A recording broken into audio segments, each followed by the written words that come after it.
صاحب مالک ان کے رزق عزت اور بخت میں اضافہ فرمائے۔ یہ جگہ ہمیشہ تا قیامت شاد و آباد رہے تاکہ یہاں پہ ذکر حسین ہوتا رہے۔ سامعین گرامی، جیسا کہ آپ سب کے علم میں ہے کہ میں آپ کے سامنے مسلسل ہادی اور ہدایت کے عنوان پہ گفتگو کر رہا ہوں، اور آج اس عنوان کے تحت 7ویں مجلس آپ کی سماعت کی نظر ہے۔ میں آپ کے سامنے گزشتہ دنوں میں یہ گزارش کر چکا ہوں کہ جسے اللہ ہادی بنا کر بھیجتا ہے وہ میدان چھوڑ کے نہیں جاتا۔ اور میں آج چاہوں گا کہ دوبارہ میں آیت کا ترجمہ بھی آپ کو سناؤں۔ اللہ قرآن مجید میں سورہ آل عمران میں ارشاد فرما رہا ہے، لَقَدْ مَنَّ اللَّهُ عَلَى الْمُؤْمِنِينَ، خدا فرماتا میں نے مومنین پر احسان کیا ہے کہ ان میں ایک رسول کو بھیجا ہے۔ چونکہ پیچھے دن تھوڑے رہ گئے ہیں تو میں کوشش کروں گا ان 2-3 دنوں میں نتیجے والی گفتگو آپ کے سامنے کروں۔ اللہ نے کہا میں نے مومنین پر احسان کیا کہ ان میں ایک رسول کو بھیجا۔ اس کا مطلب ہے، اس بات کی گواہی تو قرآن بھی دے رہا ہے کہ جب رسول دنیا میں آیا تو وہ رسول تھا۔ زحمت فرمائیں گے میرے ساتھ تھا۔ اس کا مطلب ہے کہ جب نبی دنیا میں آئے تو وہ وہیں سے نبی بن کر آئے ہیں، دنیا میں آ کر نبی نہیں بنے۔ میں نے آپ سے وعدہ کیا تھا کہ اگر یاد رہ گیا تو میں ان باتوں کی وضاحت کروں گا، لیکن ٹائم تھوڑا ہوتا ہے، ہر روز ہر بات کی وضاحت نہیں ہو سکتی۔ اگر آج کچھ کمی رہ گئی تو انشاءاللہ کل وہ دور ہو جائے گی۔ جب ہمارا نبی دنیا میں آیا تو وہ نبی تھا، کیونکہ قرآن میں اس بات کے کئی اشارے ملتے ہیں، بلکہ تصویریں قرآن مجید میں موجود ہے کہ باقی نبی جو ہمارے نبی کے پسینے کے قطروں سے بنے تھے وہ تو پہلے دن سے ہی نبی تھے۔ اور جو نبیوں کا نبی ہے اس کے بارے میں کئی بندے بڑے آرام سے کہہ دیتے ہیں کہ جی ہمارا نبی 40 سال کے بعد بنے۔ بلکہ کچھ سالوں کی بات ہے، ایک بندے سے میں نے کہتے ہوئے سنا، اس نے کہا جی اللہ جبریل سے پوچھ رہا تھا، مشورہ کر رہا تھا جبریل سے، اور جبریل محمد بندہ چنگا ہے، نبی نہ کر لئے۔ کیا کہنے شان نبوت پڑھنے کے آپ کے، ابھی تو جبریل تھا بھی نہیں جب میرا نبی نبی تھا۔ بولے واضح احمد فرمائیں گے میرے ساتھ، ابھی تو جبریل کا وجود بھی نہیں تھا اور میرا نبی تھا۔ کیا یہ سرکار دو عالم کی حدیث نہیں؟ نبی فرماتے ہیں اول ما خلق اللہ نوری، اللہ نے سب سے پہلے مجھ محمد کے نور کو خلق کیا۔ ابھی کائنات میں کچھ بھی نہیں تھا اور میرا نبی نبی تھا۔ اس بات کی طرف آج نہیں بڑھوں گا، اگر زندگی رہی تو آنے والی مجلسوں میں اس کی وضاحتیں ہو جائیں گی۔ لیکن بندے کہتے ہیں جی نبی 40 سال کے بعد بن۔ میرے استاد محترم قبلہ سید ریاض رضوی صاحب کے جملے ہیں، مالک ان کی زندگی دراز فرمائے، وہ فرمایا کرتے ہیں کہ اگر بات یہ کرو گے کہ نبی 40 سال کے بعد بنے تو اس میں نبی کی فضیلت کیا ہے؟ 40 سال کے بعد تو تقریباً ہر بندہ ٹھیک ہو جاتا ہے۔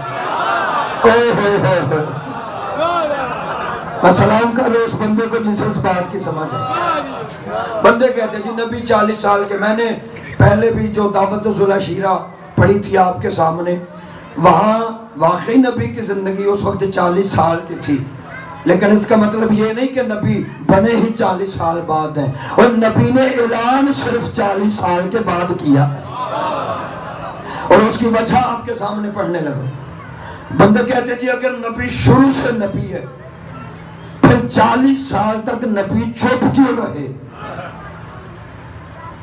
میں کہتا ہوں اگر کسان زمین کو تیار کیے بغیر ہی بیج پھینک دے تو اسد بھائی چڑیاں چوک کے اڑ جائیں گی۔ اس لیے کسان پہلے زمین کو تیار کرتا ہے تاکہ وہ بیج بونے کے قابل ہو جائے۔ مسلمانوں تمہیں اب بھی سمجھ نہیں آ رہی کہ اللہ کا نبی 40 سال تک چپ کیوں رہا؟ خدا کی قسم میرا نبی پہلے دن ہی دنیا میں آتے ہوئے پہلے دن ہی قرآن پڑھ کے سنا سکتا تھا، لیکن اللہ نے نبی کو 40 سال تک خاموش اس لیے رکھا تاکہ دین کے لیے راہیں ہموار ہو جائیں، دین کے لیے راہیں سیدھی ہو جائیں۔ لیکن اگر نبی میرا پہلے دن ہی قرآن پڑھ کے سنا دیتا تو یہ 14ویں صدی کے مولوی کہہ دیتے کہ جی جو قرآن کہتا گیا وہ محمد کرتا گیا، جو قرآن کہتا گیا وہ محمد کہتا گیا۔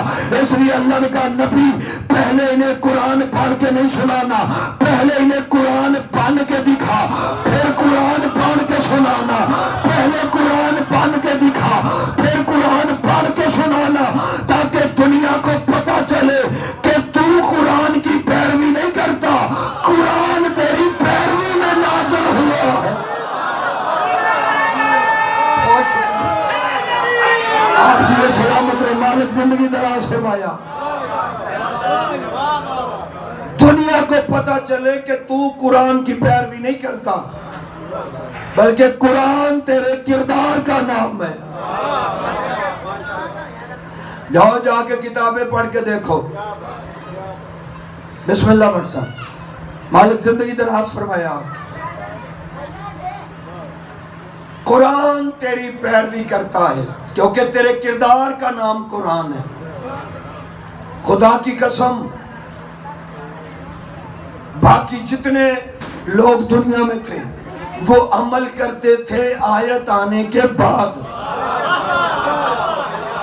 آل محمد وہ ہے جو عمل کرتے تھے تو اس کا قرآن بن جاتا تھا۔ بیٹھ جا میرا بھائی، بیٹھ جا، اللہ تجھے زندگی کی۔ میں نے پہلے بھی کہا تھا خوش نصیب ہوتے ہیں ایسے بندے جنہیں اپنی ہوش نہیں ہوتی، نبی کے در کا پھر بھی پتا ہے۔ ہم اس بندے کا کیا کریں جو شریک گہتے بھی بنا کے پھر رہا ہو پھر اس دروازے سے دور ہو۔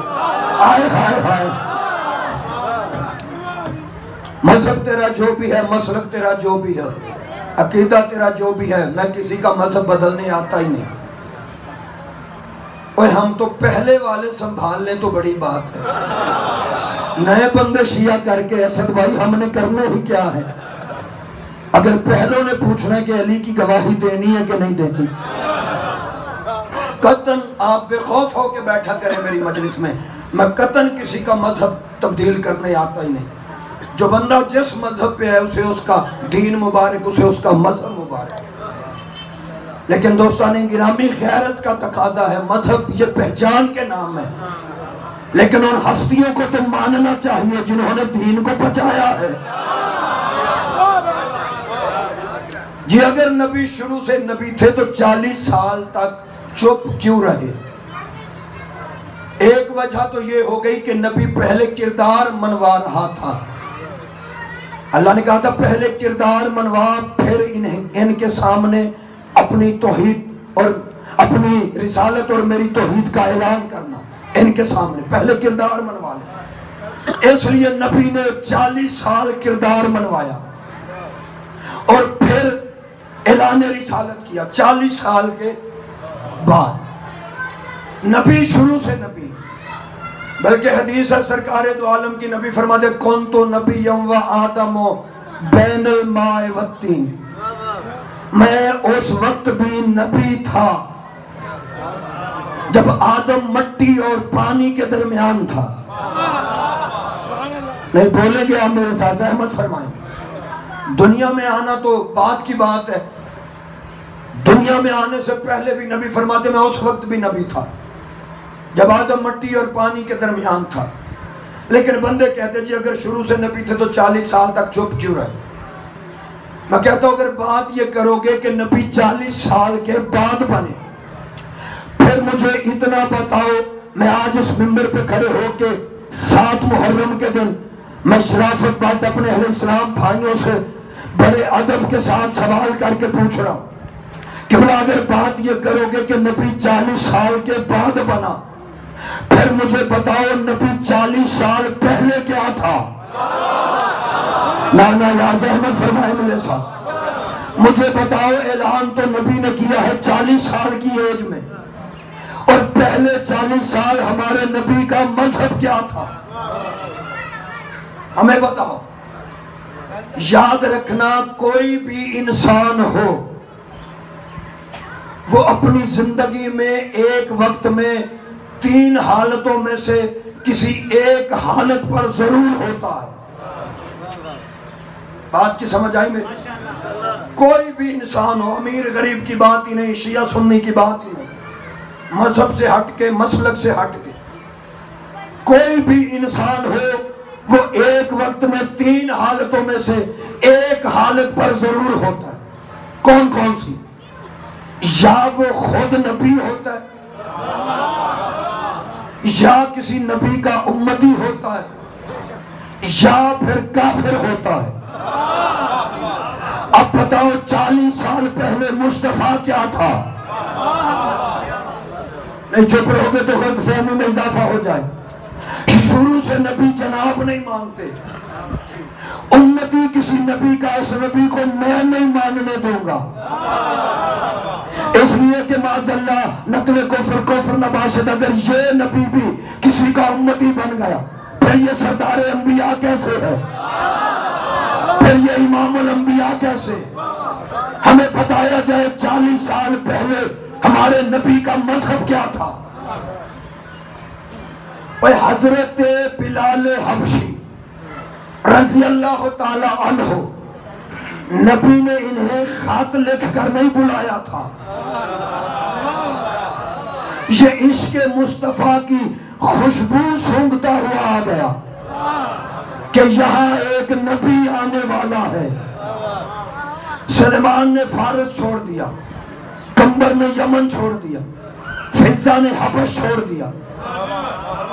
حضرت بلال حبشی کو پتہ چل گیا کہ یہاں نبی آنے والا ہے، سلمان کو پتہ چل گیا کہ یہاں نبی آنے والا ہے، کمبر کو پتہ چل گیا کہ یہاں نبی آنے والا ہے، فضہ کو پتہ چل گیا کہ یہاں نبی آنے والا ہے، اور تو اور حلیمہ سعدیہ کی ڈاچی کو پتہ چل گیا کہ یہ نبی ہے۔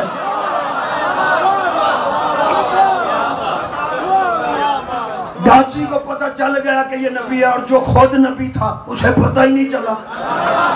زحمت فرمائیں گے میرے ساتھ؟ نہیں، یہ بات ہر بندے تک میری نہیں پہنچ سکی، میں بات کو تھوڑا اور آگے بڑھاتا ہوں۔ اس پاک منبر کی قسم، کسی پہ تنقید نہیں، جاؤ جا کے کتابیں پڑھو، بڑے بڑے جید علماء نے، اتھینٹک علماء نے حضرت حلیمہ سعدیہ کے بارے میں یہ روایتیں کتابوں میں لکھی کہ جدائی حلیمہ کی اونٹنی کمزور تھی، گھر میں کھجور کا ایک درخت تھا، اس میں کھجوریں نہیں لگتی تھی، بکریوں کے تھنوں میں دودھ نہیں آتا تھا، میدانوں میں گھاس نہیں تھی۔ پھر آگے خود ہی لکھا، حضور آئے تو اونٹنی موٹی ہو گئی، حضور آئے تو کھجور کے درخت پہ کھجوریں لگ گئی، حضور آئے تو بکریوں کے تھنوں میں دودھ آ گیا۔ پھر مجھے یہ فکرہ کہنے کا پورا حق ہے، اونٹنی کو پتا ہے یہ نبی ہے، کھجور کے درخت کو پتا چل گیا کہ یہ نبی ہے، بکریوں کو پتا چل گیا کہ یہ نبی ہے، اور جو خود نبی تھا اسے 40 سال تک پتہ ہی نہیں چلا کہ میں کیا ہوں۔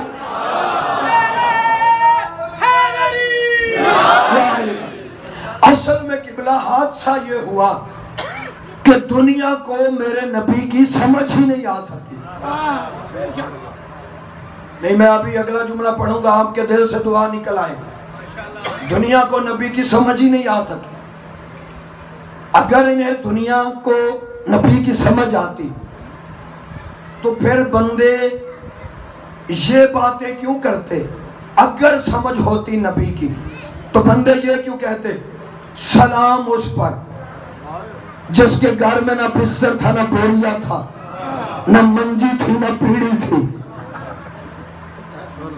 آپ کی چپ کی قسم، قبلہ مبلغ اعظم کہا کرتے تھے، شادیاں نبی کی 13 ہوئی ہیں، منجی پیڑی ایک بھی نہیں سی۔ اس سے زیادہ آسان میں کر نہیں سکتا، بچ بچ کے یہاں پہ مجھے لفظ پڑھنے پڑتے ہیں تاکہ میں محبت لے کے یہاں سے جاؤں۔ 2 دن باقی رہ گئے، آپ کی زیارت کرتا رہوں گا 2 دن، لیکن باتیں وہ کر کے جاؤں گا جو آپ کو یاد رہیں۔ سلام اس پر جس کے گھر میں نہ بستر تھا، نہ بوریا تھا، نہ منجی تھی، نہ پیڑی تھی۔ شادیاں پوچھو تو 13، منجی پیڑی ایک بھی نہیں تھی۔ خدا کی قسم لوگ تھک گئے کتابیں کالی کر کر کے کہ جی معاذ اللہ ہمارا نبی بڑا غریب تھا، ہمارا نبی بڑا غریب تھا۔ کاغذ کالے کر دیے لکھ لکھ کے یہ روایت ہے کہ جی ہمارا نبی معاذ اللہ بڑا غریب تھا۔ کبھی آپ نے سوچا کہ انہوں نے ہمارے نبی کو غریب شو کیوں کیا؟ اس لیے کہ یہ جانتے ہیں کہ اگر ہم یہ کہیں گے کہ نبی کے گھر میں کچھ تھا تو پھر بتانا پڑے گا کہ وہ سب کچھ کس کا تھا۔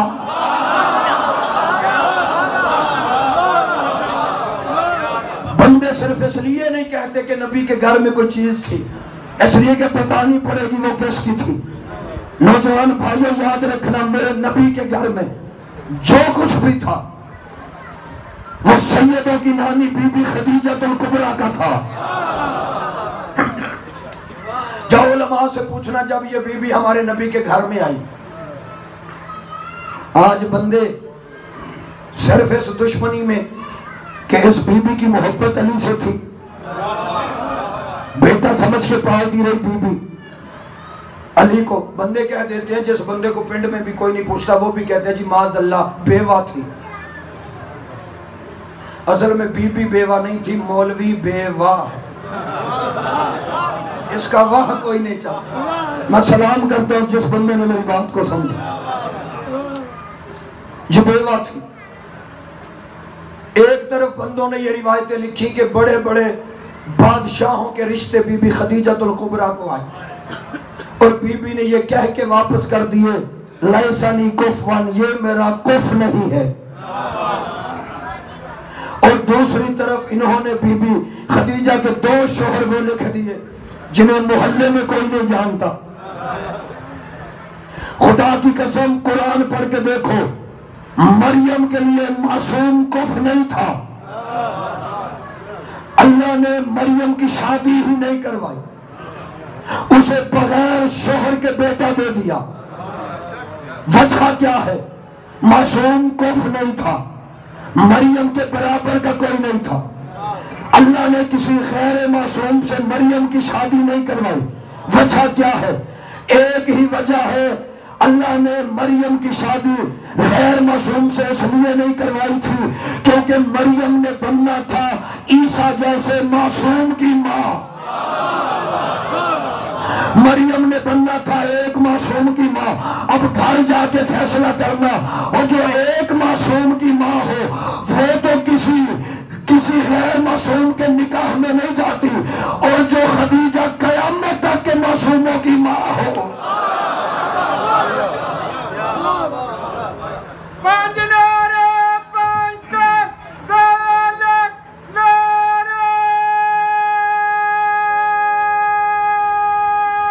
میرے کہ سارے عبادت فرمائیں گے، پڑھو تفسیریں، پڑھو کتابیں، پڑھو تاریخیں۔ جب یہ بی بی میرے نبی کے گھر میں آئی تو خالی ہاتھ نہیں آئی تھی، بلکہ سونے چاندی کے انبار لے کر آئی تھی۔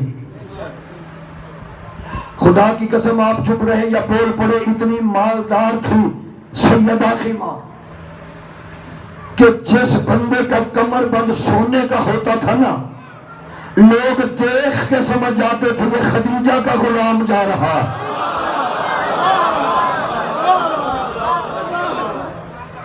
اس بی بی کے نوکروں کے خیموں کی تڑابیں سونے کی ہوتی تھی، اتنی مالدار بی بی۔ اور میں سلام کرتا ہوں اس ام المومنین کی جوتیوں پر کہ اس بی بی نے اپنی ساری دولت میرے نبی کے قدموں پہ نچھاور کر دی، ساری دولت میرے نبی کے قدموں پہ نچھاور کر دی۔ اگر میری بات پہ یقین آئے تو گھر جا کے تاریخ اسلام پڑھ کے دیکھنا، تاریخ اسلام کہتی ہے مکے کے بڑے بڑے گستاخ ہاتھوں میں تلواریں لے کے محمد عربی کے دروازے پہ کھڑے ہو کے کہہ رہے تھے اے عبداللہ کے بیٹے ہم تجھے قتل کریں گے. کتابیں کہتی ہے جب وہ یہ باتیں دروازے پہ آ کے کر رہے تھے سیدوں کی ماں نے پردے میں بیٹھے ہوئے بول کے کہا یا رسول اللہ آپ پریشان کیوں ہوتے ہیں؟ تیری نالون کا صدقہ یہ جتنے تیرے دروازے پہ کھڑے ہو کے بھونک رہے ہیں ان سب نے تو میرا قرضہ دینا ہے.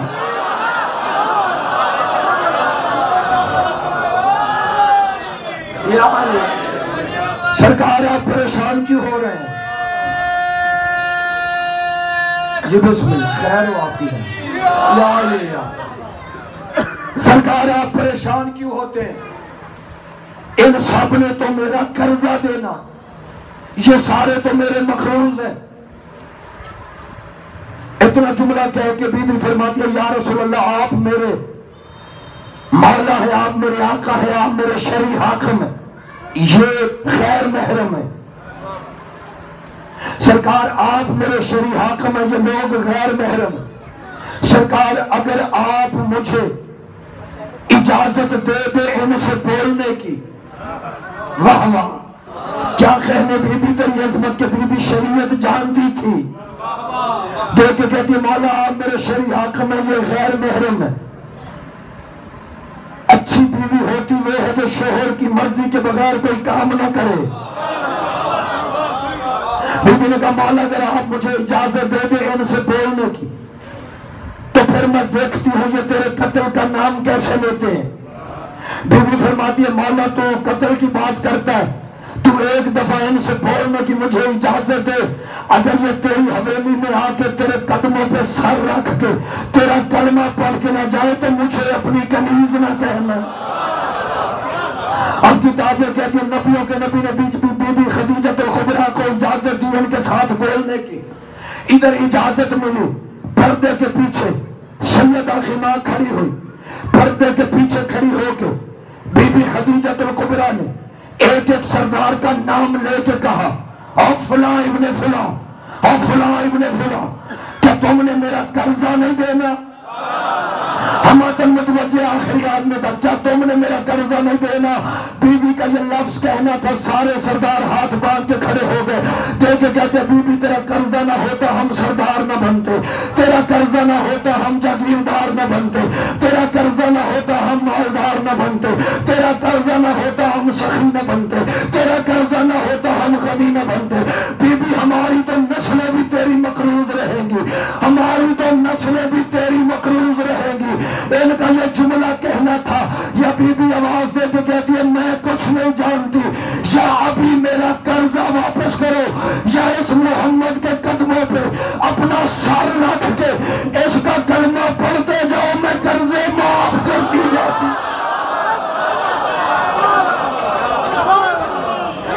آپ جی سلامت رہے، مالک زندگی دراز فرمایا.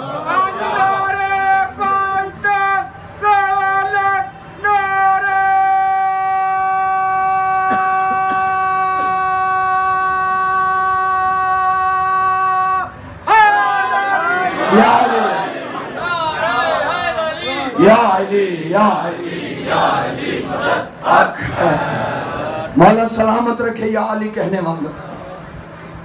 بی بی فرماتی ہے میں کچھ نہیں جانتی، یا ابھی میرا قرضہ واپس کرو.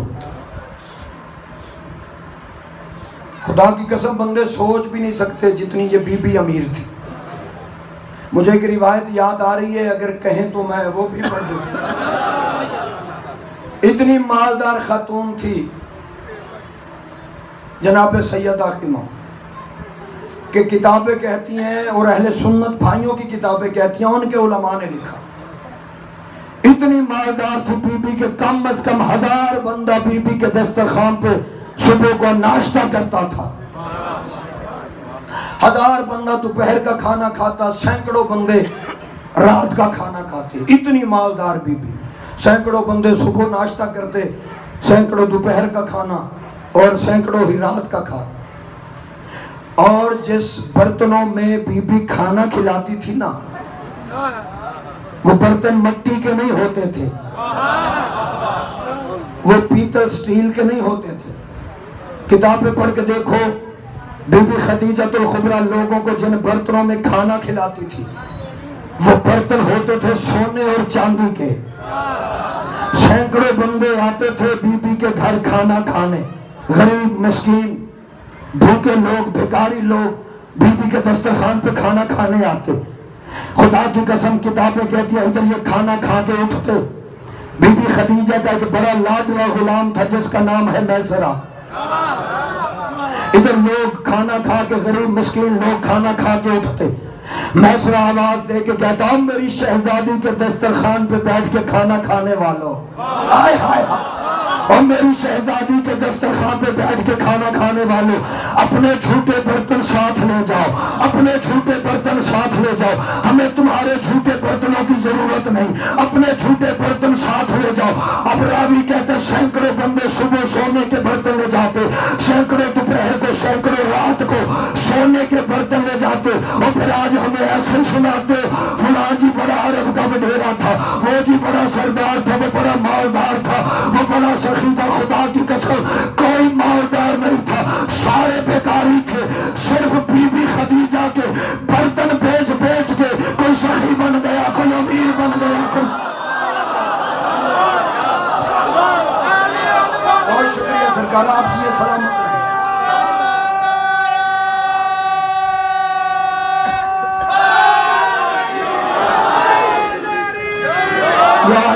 بی بی فرماتی ہے میں کچھ نہیں جانتی، ابھی یا میرا قرضہ واپس کرو یا اس محمد کا کلمہ پڑھو۔ اور شیعہ سنی بھائیوں، بی بی نے صرف قرضے ہی معاف نہیں کیے بلکہ بی بی صبح سویرے اٹھ کے دولت کا ڈھیر لگاتی اور اعلان کر کے کہتی آؤ میرے وارث کا کلمہ پڑھو، قرضے بھی معاف کروں گی، جھولیاں بھر بھر کے سونا بھی دوں گی۔ اور یہ واحد ام المومنین ہے جو اپنے گھر سے دے کے بنی ہے۔ اگلی بات آپ نے خود سمجھ لی،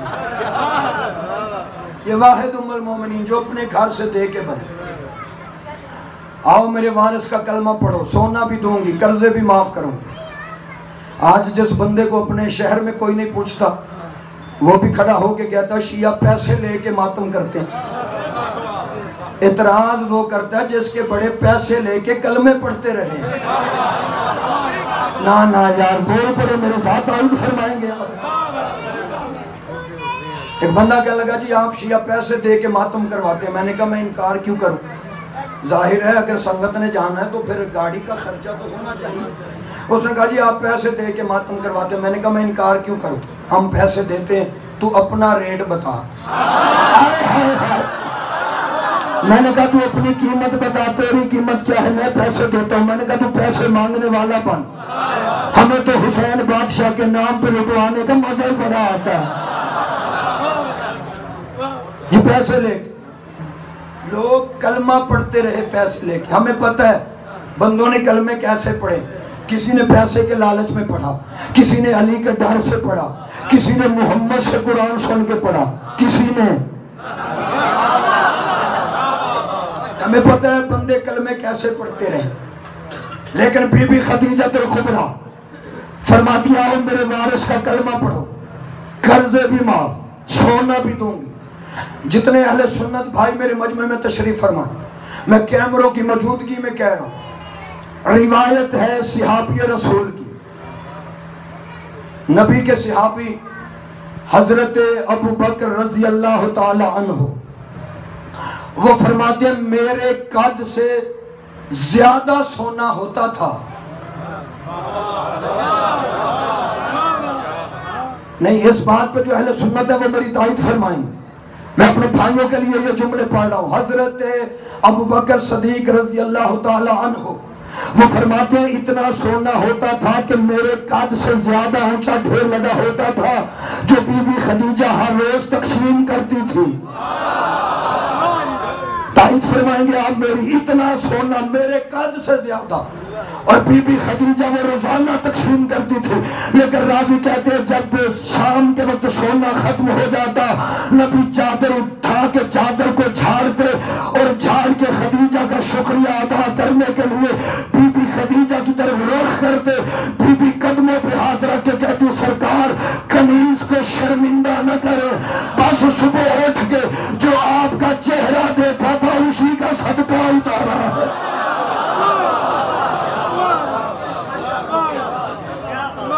جو صبح اٹھ کے تیرا چہرہ دیکھا تھا اسی کا صدقہ اتارا۔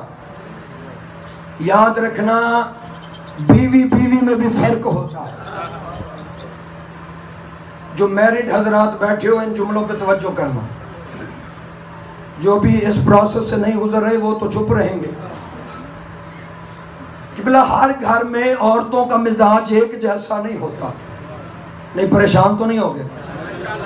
اور میں کوئی بات ایسی نہیں کروں گا کہ جس سے آپ کو اعتراض کا سامنا کرنا پڑے۔ ہر گھر میں اسد بھائی عورتوں کا مزاج ایک جیسا نہیں ہوتا، بلکہ اگر یہ شوہر سے راضی ہوں تو حالات اور ہوتے ہیں، ناراض ہوں تو معاملہ اور ہوتا ہے۔ فار ایگزامپل، مثال کے طور اگر بیوی کو ہو اپنے شوہر سے محبت، اس سے پوچھو یہ جرسی کہاں سے آئی ہے، وہ کہے گی لندن سے۔ اور جس کو اللہ نہ کرے اپنے شوہر سے محبت نہ ہو، وہ اس کی لندن کی جرسی کو بھی لنڈے کی بنا دیتی ہے۔ ناراضگی اور محبت میں فرق سمجھنا۔ اگر ہو بیوی راضی شوہر پہ اور اس نے کھایا پیا بھی کچھ نہ ہو، پھر بھی وہ شوہر کی شکایت نہیں کرتی، اور اگر خدا نخواستہ یہ ناراض ہو پھر یہاں تک بھی کھایا ہو تو کہتی ہے میں پھنس گئی۔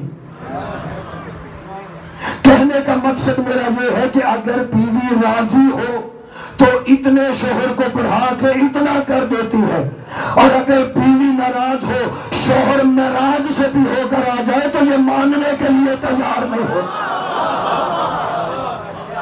خدا کی قسم کائنات میں ایک بیوی کا رشتہ ایسا ہے کہ جو شوہر کے فضائل کو بڑی دیر سے مانتی۔ وہ بیچارہ ایک جادوگر تھا اور اس کو جادو پہ اتنا کنٹرول تھا کہ وہ اپنے جادو کے زور سے ہوا میں اڑتا تھا۔ بات میری سمجھ رہے ہیں بابا جی؟ جادو کے زور پہ فیضان بھائی وہ جادوگر ہوا میں اڑتا۔ اتفاق سے اس کے تعلق گھر میں ٹھیک نہیں تھا جادوگر۔ کیسا جادوگر تھا جو جادو کے زور پہ بھی تعلق ٹھیک نہیں کر سکتا۔ حالات گھر کے بہتر نہیں تھے لیکن جادوگر وہ پورا تھا، اور اتنا جادوگر تھا کہ وہ اپنے جادو کے زور پہ ہوا میں پرواز کرتا۔ جس بندہ نے یہ حکایت لکھی اس نے لکھا کہ ایک دن وہ جادوگر نا اپنے گھر کے اوپر ہی اڑتا رہا، گھر کی چار دیواری کے اوپر اڑتا رہا۔ شام کو بیچارہ وہ سارا دن اڑ کے تھک ہار کے گھر آیا۔ ادھر گھر آیا، سامنے بیگم بیٹھی تھی، دیکھ کے کہہ دیا تو کی کپڑے میلے کردہ رہنا۔ جادوگر تو وہ تھا جو آج ہمارے گھر پہ اڑ رہا تھا، جادوگر تو وہ تھا جو گھر پہ اڑ رہا تھا۔ اس نے کہا وہ بندہ حقیر مسکین میں ہی تھا۔ دیکھ کے کہتی ہے میں بھی آنکھائیں ونگا ونگا کیوں ہو گئی؟ اس کا مطلب ہے بیوی بڑی دیر سے شوہر کے اختیارات کو اور فضائل کو مانتی ہے۔ میں سلام کرتا ہوں بی بی خدیجہ تیری عظمت کو، تیری جوتیوں پہ جہان وار دو۔ نبی غار حرا سے واپس آئے، آکے کہتے خدیجہ آج میرے پاس فرشتہ آیا تھا۔ مسکرا کے کہتی ہے سرکار آپ ہیں ہی ایسے کہ فرشتے آپ کی نوکری کریں۔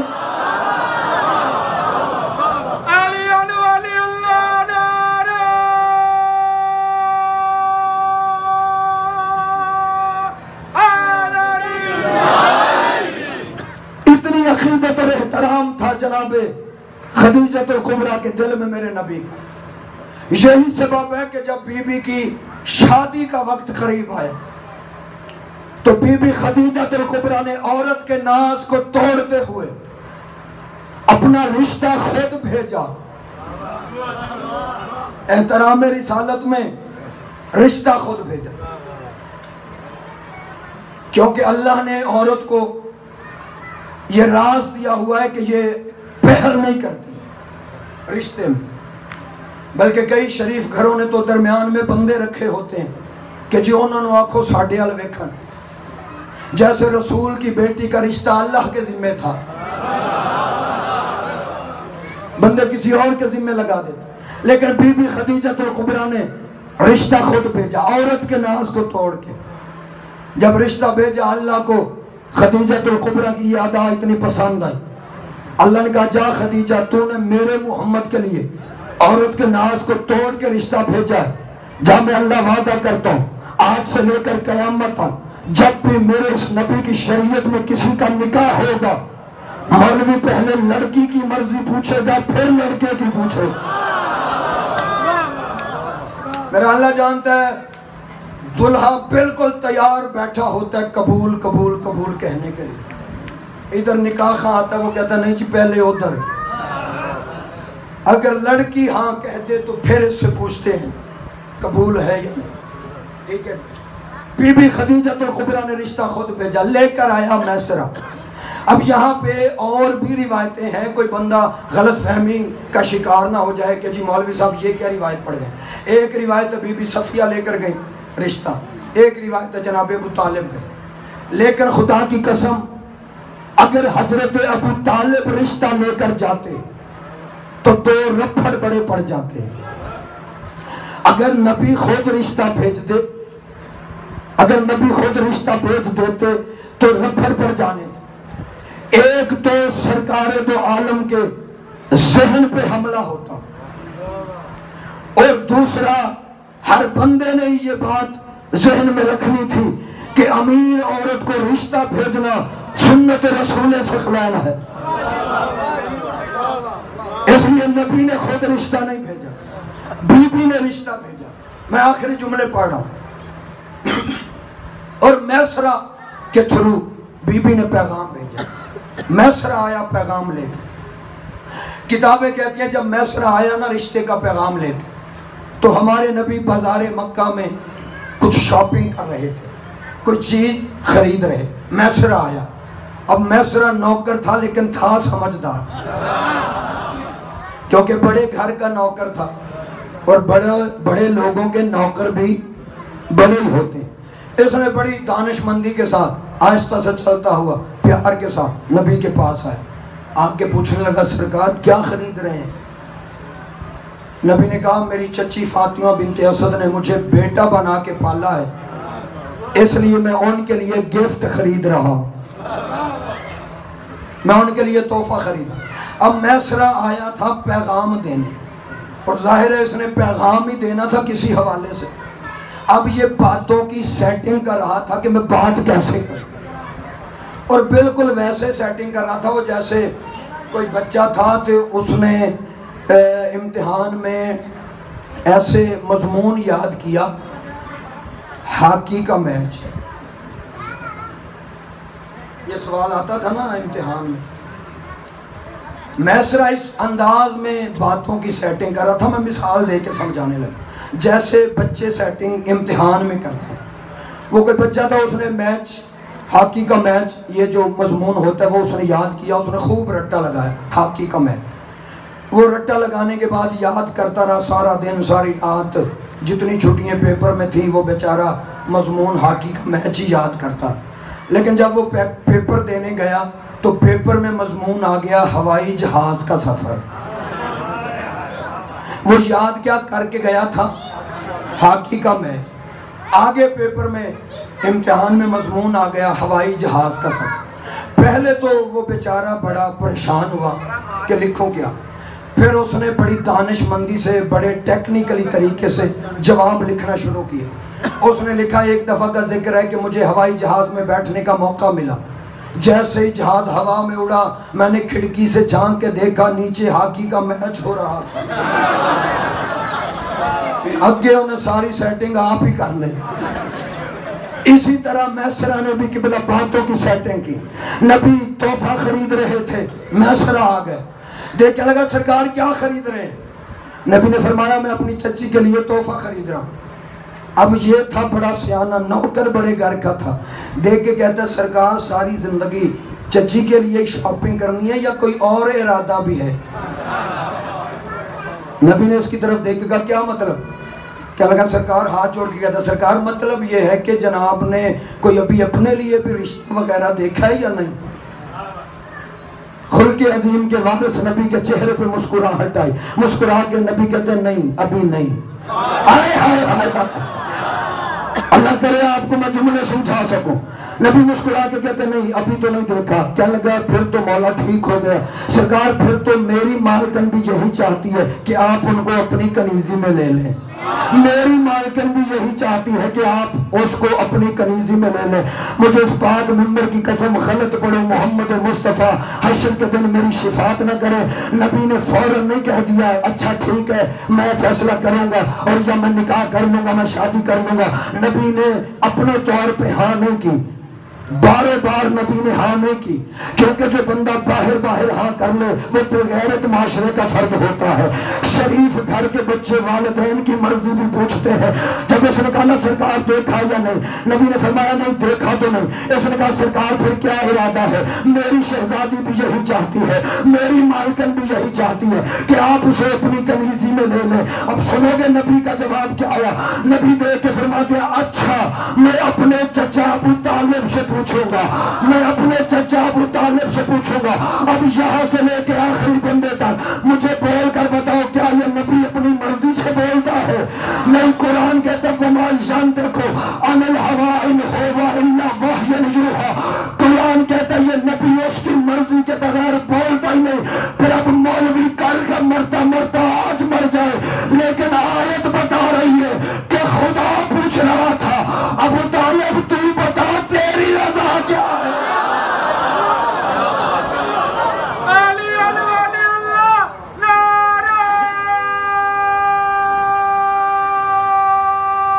مل کے سارے پلے تھے کی طاقت سے یا اللہ ابو طالب تو بتا تیری رضا کیا ہے؟ اس لیے تو اقبال نے کہا تھا خود ہی کو کر بلند اتنا کہ ہر تقدیر سے پہلے خدا بندے سے خود پوچھے بتا تیری رضا کیا ہے۔ ابو طالب اس ہستی کا نام ہے جس کی مرضی خدا پوچھتی۔ اسی ابو طالب کے بیٹے علی نے مصلی پہ بیٹھ کے دعا کی تھی مالک مجھے ایک ایسا بیٹا دے جس طرح میں نے ساری زندگی محمد کا بھائی ہوتے ہوئے محمد کا غلام کہلوایا ہے۔ پروردگار مجھے ایک ایسا بیٹا دے جو ہو تو حسین کا بھائی لیکن ساری زندگی غلام کہلواتا رہے۔ اجرکم اللہ، ہائے کر کے رونا، سیدوں کو رونا بڑا ثواب ہے۔ آج علموں والے غازی کا علم برآمد ہوگا میری ماں بہن، لیکن مصائب شروع کرنے سے پہلے ایک روایت سنانا چاہتا ہوں۔ بڑا باب الحوائج ہے تیرا علموں والا مولا، اور جس مولا کے چھتوں پہ علم لہراتے ہو نا بڑا باب الحوائج، علی کا بیٹا۔ خدا کی قسم آج بھی اگر کسی بہن پہ مشکل بن جائے نا جس کا سہارا کوئی نہ ہو، اسے کوئی اور رستہ نظر نہ آئے، وہ دوڑ کے علم کے پاس جاتی ہے اور علم پکڑ کے کہتی ہے مولا غازی میرا تیرے سوا آسرا کوئی نہیں۔ خود سوچ جو 1400 سال کے بعد بہنوں کا آسرا ہو، بی بی زینب کو اس پہ کتنا مان ہوگا۔ رونا رلانا مقدر کا میری حیثیت ہی کوئی نہیں، میں آپ کو زبردستی رلا سکوں، لیکن جس دل میں قبر عباس ہے اسے تفصیل کی ضرورت نہیں۔ علماء فرماتے تیری کوئی بڑی سے بڑی دعا قبول نہ ہو رہی ہو تو غازی کی مجلس میں دعا مانگا کرو، ہر دعا قبول ہوتی ہے غازی کی مجلس میں۔ آقا حسن ابتہی ایک عالم گزرے ہیں مذہب اہل بیت کے، انہوں نے خود روایت لکھی، انہوں نے کہا میں نے ایک دفعہ عالم خواب میں امام زمانہ سے پوچھا تھا مولا عباس کی مجلس میں دعائیں قبول کیوں ہوتی ہیں؟ حسن ابتہی فرماتے ہیں امام زمانہ نے مجھے جواب دیا ہے اس لیے کہ غازی کے سینے میں کل 2 حسرتیں تھیں، ایک لڑنے کی اجازت مل جائے، دوسرا سکینہ تک پانی پہنچ جائے۔ امام فرماتے نہ لڑنے کی اجازت ملی، نہ سکینہ تک پانی پہنچا، یہ دونوں حسرت غازی سینے میں لے کے دنیا سے چلا گیا۔ اللہ نے کہا غازی آج کے بعد جو تیرا نام لے کے کوئی مانگے گا میں اسے خالی ہاتھ واپس نہیں لوٹاؤں گا۔ آباد رہو، روتے بھی آنا، اپنی دعائیں بھی ذہن میں رکھنا۔ میں ہر روز آپ کے سامنے یہ گزارش کرتا ہوں، جب اس غم میں آپ روتے ہیں نا، پھر آمین حسین کی سکینہ بھی کہتی ہے اجرکم اللہ۔ عزادارو بڑا مان تھا سیدوں کو غازی پہ، 2 سال کا غازی تھا۔ اب پتہ نہیں اگلے فکرے پہ کون بندہ ہے جو ہو بھی شیعہ اور ہائے نہ کرے۔ 2 سال کا غازی علی بادشاہ مسجد سے گھر آئے، یا اچانک علی نے دیکھا بی بی زینب عالیہ سلام اللہ علیہا غازی کی انگلی پکڑ کے نا صحن میں بی بی زینب چل رہی تھی۔ علی مسجد سے گھر آئے، ہائے ضرور کرنا، اس فکرے پہ رونا نہ آئے، تو اگر رونا نہ آئے رونے والی شکل بنا کے جملہ سننا۔ 2 سال کا غازی، بی بی زینب غازی کی انگلی پکڑ کے اپنے صحن میں چل رہی تھی۔ مسجد سے علی گھر آئے، علی نے دیکھا زینب بی بی غازی کی انگلی پکڑ کے چل رہی ہے۔ راوی کہتا پہلے علی چپ کر کے دیکھتے رہے، جب کافی دیر دیکھتے رہے آخر آواز دے کے علی فرماتے ہیں زینب، جی بابا، زینب غازی کو چلنا سکھا رہی ہو؟ رو کے بی بی زینب کہتی ہے نہیں بابا، میں غازی کے سہارے چلنا سیکھ رہی ہوں، اور میں غازی کے سہارے چلنا سیکھ رہی ہوں۔ اجرکم اللہ، اللہ تیرا ہر کہنا قبول فرمائے، مولا بانیان کی یہ ساس اپنی بارگاہ میں قبول فرمائے۔ اتنا مان تھا سیدوں کو غازی پہ۔ چلو ایک روایت اور سن لو، کتابیں کہتی ہے جب تیرا چوتھا بیمار امام امت کی مہمانیاں میزبانیاں گزار کے واپس آیا نا مدینے، تیرے بیمار امام نے اپنے گھر میں شہید بابا کی مجلس کروائی۔ یہ جو گھروں میں عزادار مجلس کرواتے ہو نا، یہ سنت ہے تیرے چوتھے امام کی بھی۔ توجہ کرنا، تو اتنا روئے گا جتنا عباس کی ماں چاہے گی۔ امام سجاد نے گھر آ کے مجلس کروائی، مان پڑھنے لگا ہوں بیویوں کو مان کتنا تھا۔ سید سجاد نے مجلس کروائی ایک ذاکر کو بلا کے نا، امام فرماتے ہیں ذاکر مجھے میرے اجڑے گھر کی کہانی سنا۔ عزادارو اتنے جملے کہہ کہ امام خود مٹی پہ بیٹھ گئے، ذاکر منبر پہ آ گیا۔ جھولی پھیلا میں اگلا جملہ پڑھو۔ ذاکر نے مصائب پڑھنا شروع کیا، امام نے آنسوؤں کی جگہ پہ خون کے آنسو بہائے۔ اے آج تم ہم سے سن کے اتنا روتے ہو، خود سوچو اس مجلس کا عالم کیا ہوگا جس میں موقع کا گواہ امام خود موجود تھا۔ راوی کہتا ہے ذاکر مصائب پڑھتا رہا، تیرا سید سجاد مولا سن کے روتا رہا، یا ذاکر نے مصائب پڑھتے پڑھتے مولا عباس کا نام لیا، بیمار امام مشکل سے اٹھا، کربلا کو منہ کر کے کہتا ہے چاچا غازی میرا سلام۔ عزادار سلام کر کے امام پھر مٹی پہ بیٹھ گئے۔ ذاکر نے پھر مصائب پڑھنا شروع کر دیا، پڑھتے پڑھتے ذاکر نے پھر مولا عباس کا نام لیا، تیرا بیمار امام پھر مشکل سے اٹھا، دونوں ہاتھ ماتھے پہ رکھ کے کہا چاچا غازی میرا سلام۔ رہا نہ گیا ذاکر سے، رو کے کہتا مولا جو امت نے تجھے اجر رسالت دیا ہے تو کھڑا ہو کے نماز نہیں پڑھ سکتا، میں عباس کا نام لیتا ہوں، تو اٹھ کے کھڑا کیوں ہو جاتا ہے؟ رو کے امام فرماتے ہیں ذاکر ہم پہ ہمارے چاچا عباس کے احسان ہی بڑے ہیں۔ ذاکر کہتا مولا میں زیادہ نہیں پوچھتا، کوئی ایک احسان بتا دے۔ امام کی آواز آئی یہ کوئی تھوڑا احسان ہے، جب تک میرا چاچا زندہ رہا میری پھپھیوں کو حوصلہ ہی بڑا تھا، اور میری پھپھیاں 10 محرم کے دن کہہ رہی تھی بیویوں اپنے برقوں کی فکر نہ کرنا، تمہارے برقوں کا ضامن عباس ہے۔ آباد رہو، آباد رہو۔ عزادار دن زیادہ تو نہیں رہ گئے، چند دن کا مہمان ہے غریب زہرا، جو رونے کے لیے آئے کوشش کرو 2-4 آنسو ضرور آ جائے۔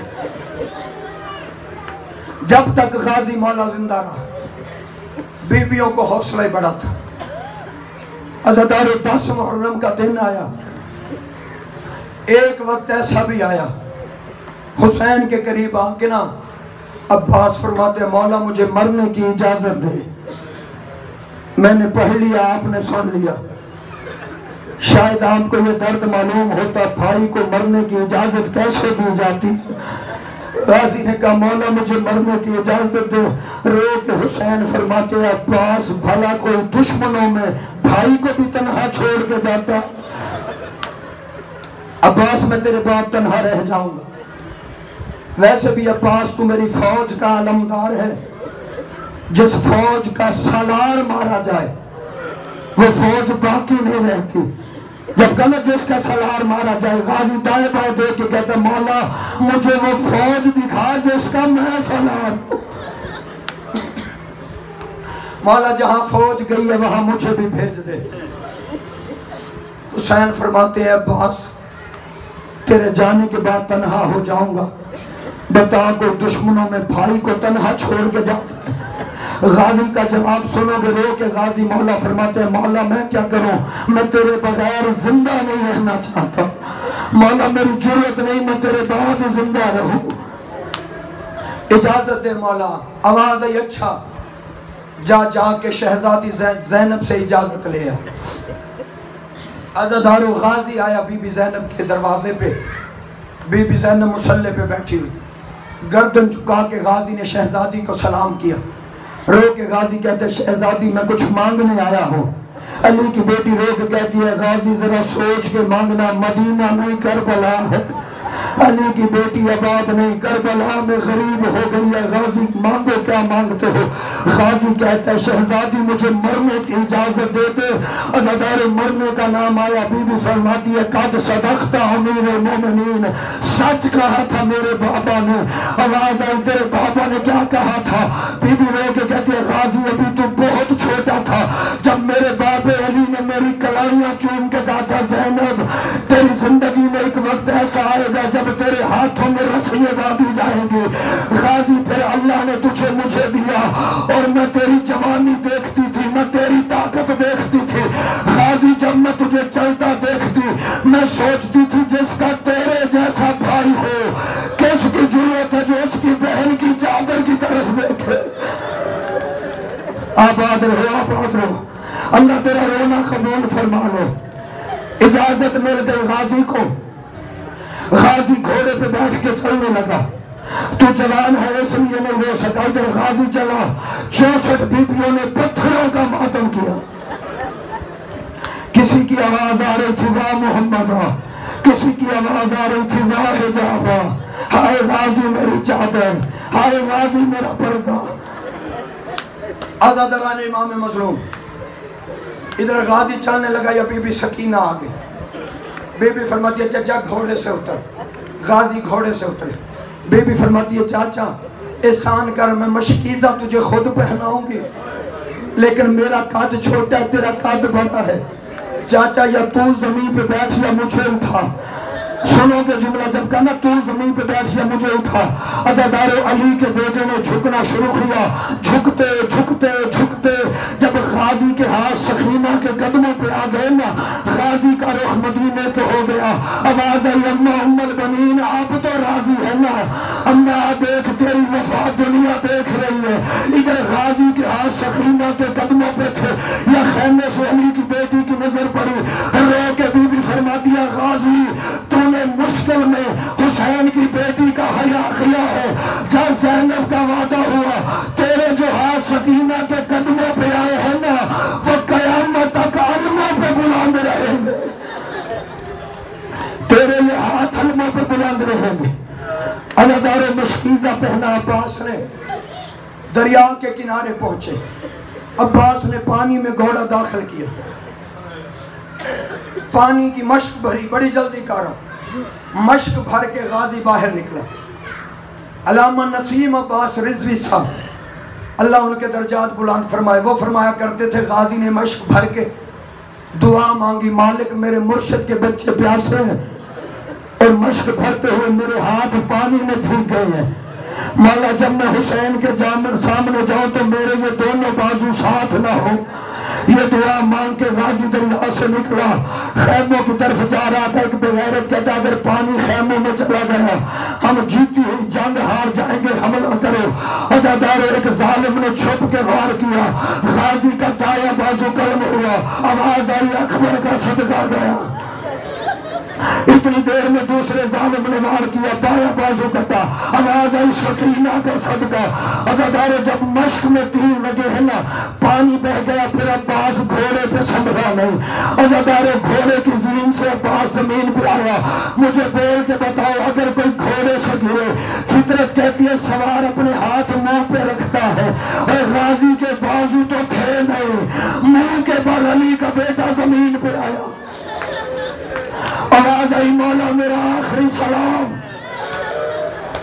کمر ٹوٹ گئی حسین کی، کمر پہ ہاتھ رکھ کے حسین غازی کی لاش پہ آئے، عباس کا سر اٹھا کے جھولی میں رکھا۔ حسین فرماتے عباس کوئی حسرت؟